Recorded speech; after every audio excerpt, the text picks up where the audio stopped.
I should like now to make a few observations on the budget. This budget makes a turning point in the history of our country.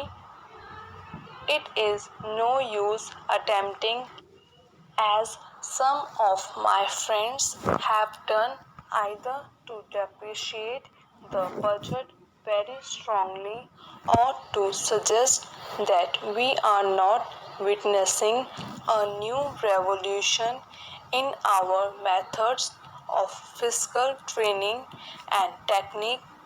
I want it to be quite clearly pointed out to my friends that we are now facing the lean years of Indian finance. Hitherto, we had revenue surpluses which were a form of public saving and which were meant to be utilized for capital development. Hereafter, this form of revenue surplus would not be available. We have therefore to find out ways and means of implementing our great program of national construction at minimum cost. My point is that the deficit revenue account would be of the order about rupees 19 to 20 crores. Here, let me point out that I do not agree with those of my friends in the finance department who have attempted to suggest that rupees 9 or 18 crores which are obtained from Pakistan should be put to the revenue side of the budget. They are to be put on the capital side, but that does not seriously alter the trend of my argument.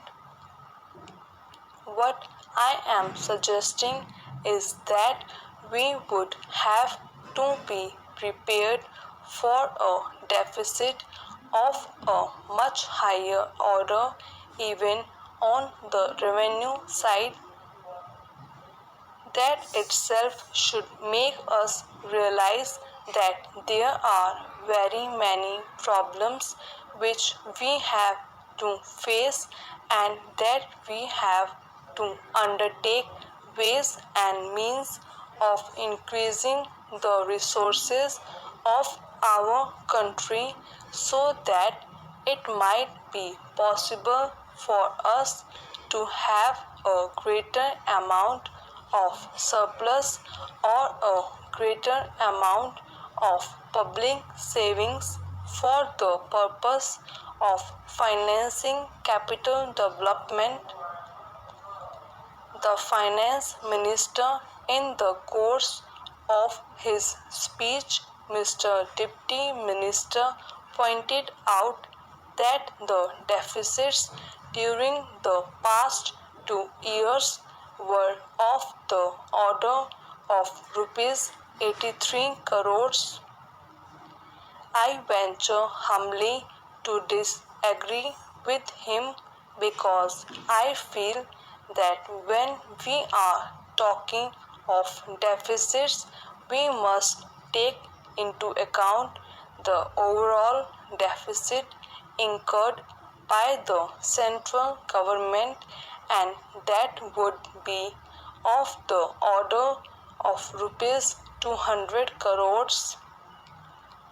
During the years of relatively light expenditure, we had a shortfall of about rupees 200 crores.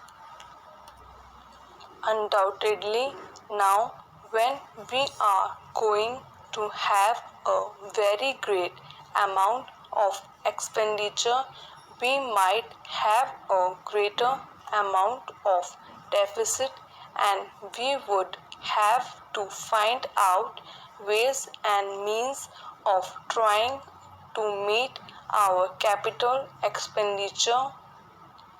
Some members have pointed out that deficit financing is good. Others have pointed out that it is poison. One honorable member who preceded me pointed out that it could be taken like a tonic.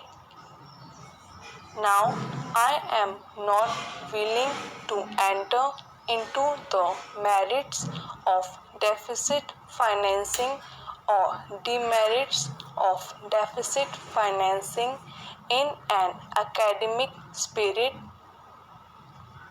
The time has now come when we should face realities.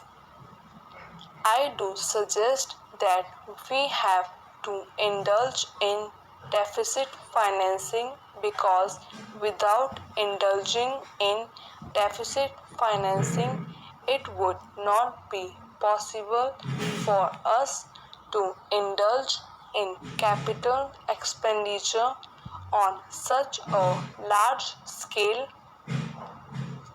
But when we are talking of the scope of deficit financing, I would like to place before the House and the Finance Minister the two great limitations which face us. The first limitation that faces us is that concerning the internal price level. The Honorable the Finance Minister referred to the cost of living. He said that he was going to keep a watch over the cost of living so that it may not shoot up within a short period and make a mess of the plans of capital development.